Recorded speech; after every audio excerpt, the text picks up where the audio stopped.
De Jésus-Christ, nous voulons partager ta parole. Parle-nous par ta grâce. Au nom de Jésus. Amen. Que le Seigneur vous bénisse. Nous voulons partager la parole de Dieu. Nous allons lire Jacques chapitre 5 à partir du verset 13 jusqu'au verset 15. Quelqu'un parmi vous est-il dans la souffrance? Qu'il prie. Quelqu'un est-il dans la joie? Qu'il chante des cantiques. Quelqu'un parmi vous est-il malade? Qu'il appelle les anciens de l'église et les anciens prient pour lui, en loignant d'huile au nom du Seigneur. Verset 15, la prière fervente de la foi sauvera les malades, et le Seigneur le relevera. S'il a commis des péchés, il lui sera pardonné. Bien-aimés dans le Seigneur, nous voulons partager la parole de Dieu, les trois recommandations que le Seigneur nous donne, les trois instructions de Dieu. Quelqu'un est dans la souffrance, qu'il prie. La Bible est claire. Dieu ne dit pas de se plaindre dans la souffrance, de se lamenter, d'être abattu. Parce que quand les gens souffrent, ils commencent à parler mal des autres, à critiquer, à verser des larmes. Non, la Bible dit, dans la souffrance, prie. La Bible ne dit pas d'être dépressif. Dieu dit, dans la souffrance, prie. Il ne demande pas d'être dans l'abattement, à se poser des questions. Pourquoi? Surtout des questions, souvent on se pose des questions inutiles. On se décourage, on devient désagréable. Moi je me rappelle, quand j'étais dans la souffrance, j'étais désagréable. Le Seigneur dit, dans la souffrance, prie. Quelqu'un dit dans la souffrance, qu'il prie. Prier, c'est parler à Dieu. Prier, c'est écouter Dieu. Quand le Seigneur nous demande de prier, il y a toutes sortes de prières. La prière de lamentation, la prière d'intercession, la prière d'adoration, la prière de louange, la prière des psaumes, la prière des combats, la prière de délivrance. La Bible dit, prie. Vous savez pourquoi?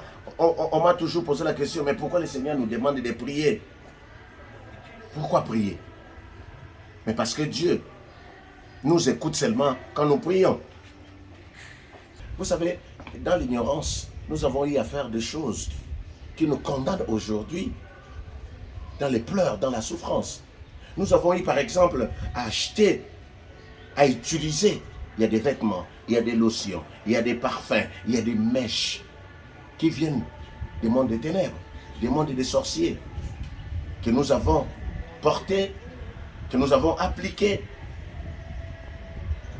Il y a des choses qui sont conçues dans les eaux, chez les sorciers, qui sont attachés avec des démons.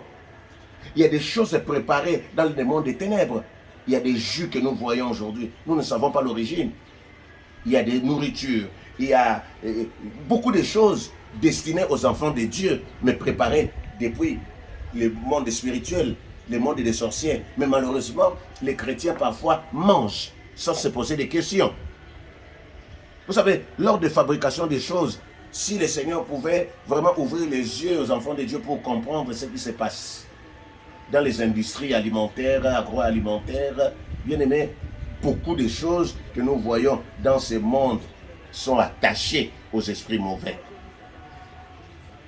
Un jour, je me rappelle, vous savez, quand nous regardons dans les supermarchés, c'est beau, hein, c'est clean, c'est propre. Il y a des gens qui disent non, moi je n'achèterai pas au marché parce que là, il y a des microbes, le supermarché est propre. Oui, certainement. Mais un jour, je suis allé dans un grand supermarché. Pendant que j'étais en train de faire les courses, j'ai vu un monsieur que je connais. Un grand féticheur, un grand quémoiseur, un sorcier. Lui s'habille seulement en rouge. Je l'ai vu. Il marchait. Mais comment il faisait? Il imposait les mains sur les articles. Il prononçait des incantations. Aujourd'hui, nous nous posons la question de savoir, mais pourquoi les gens souffrent? Mais qui a imposé la main sur la nourriture que tu as mangée? Voilà pourquoi la Bible dit prie. Parce que dans la prière peut chasser tout ce qui est attaché à toi, les démons qui sont rentrés dans ton corps. Dans la prière, bien-aimé dans le Seigneur, Dieu peut te donner les instructions pour te dire, maintenant fais ceci, fais cela. Voilà pourquoi la Bible dit, quelqu'un qui est dans la souffrance, qu'il prie. Est-ce que tu peux dire Amen? Psaume 37, verset 5. Recommande ton sort à l'Éternel. C'est dans la prière que nous nous recommandons à Dieu. Nous recommandons nos vies au Seigneur. Donc dans la prière, nous nous approchons de Dieu. nous parlons avec Dieu. Alors, souvent, on nous pose la question de savoir, mais il faut seulement prier. J'ai dit, il faut d'abord prier, avant de faire autre chose. D'abord prier, et le Seigneur va t'instruire pour la suite. Quelqu'un dit dans la joie, qu'il chante. Dans la joie, il faut chanter. Adorer le Seigneur, louer le Seigneur. Souvent dans la joie, on s'éclate. Souvent dans la joie, c'est là où on se permet de faire n'importe quoi. La Bible dit dans la joie, il faut chanter. Quand nous chantons, le Seigneur suit dans la louange. Le Seigneur aime l'adoration. Et à la fin, la Bible dit, quelqu'un parmi vous est-il malade, qu'il appelle les anciens. Vous savez que les esprits mauvais donnent des maladies. Il y a des maladies attachées aux esprits mauvais, aux démons. Et quand nous prions, si c'était une maladie démoniaque, si c'est une maladie maléfique, avec la prière, cette maladie ne va pas résister, cette maladie ne va pas supporter.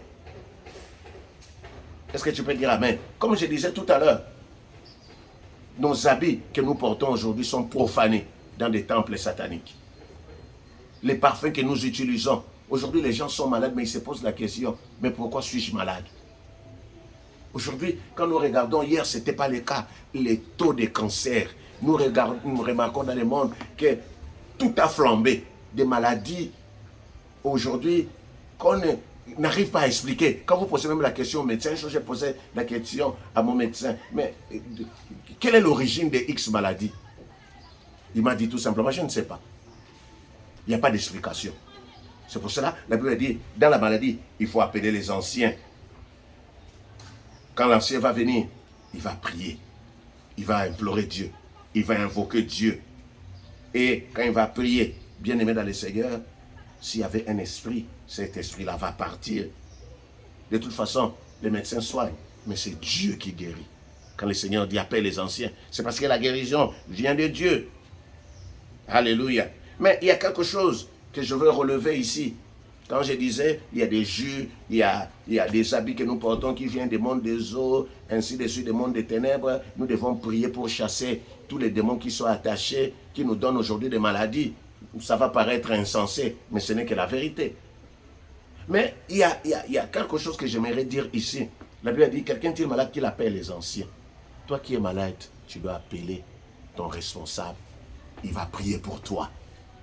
Il peut arriver qu'on t'amène à l'hôpital d'urgence parce que ça n'allait pas. Mais quand tu arrives, demande à ce qu'on t'appelle les anciens. C'est très important que les anciens prient. Mais toi aussi, ancien, quand on te demande de prier, le Seigneur ne te dit pas de faire autre chose. Moi, j'ai commis beaucoup d'erreurs. Un jour, je me rappelle, un malade est venu chez moi parce qu'il avait besoin de la prière. Comme je connaissais son problème, j'ai dit, toi, aujourd'hui, tu as l'hypertension parce que tu es tout le temps stressé. Tu as tout le temps ceci. Mais le Seigneur te dit, ne condamne pas, prie. Oh non, si toi, tu as la glycémie qui est montée, c'est parce que tu aimes le soda, tu aimes le sucre, tu aimes ceci. Toi, tu commences à faire des leçons. Le Seigneur ne te dit pas de faire les leçons. Prie.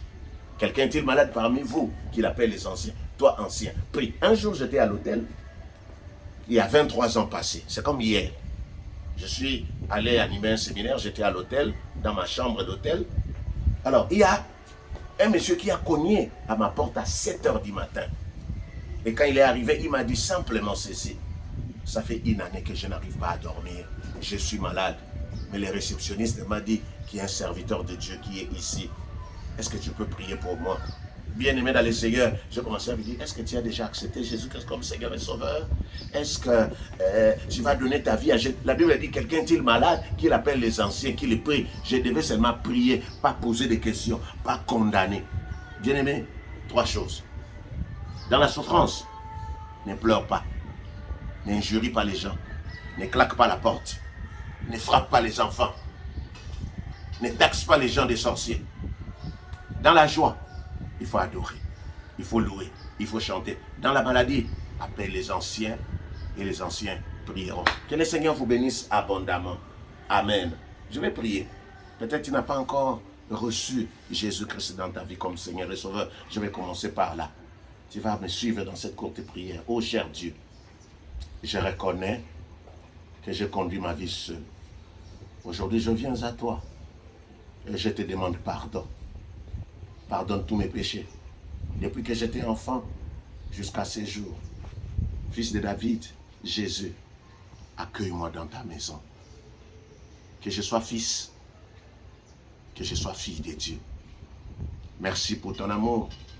Merci parce que le Saint-Esprit m'apprend maintenant des chemins à suivre. Au nom de Jésus.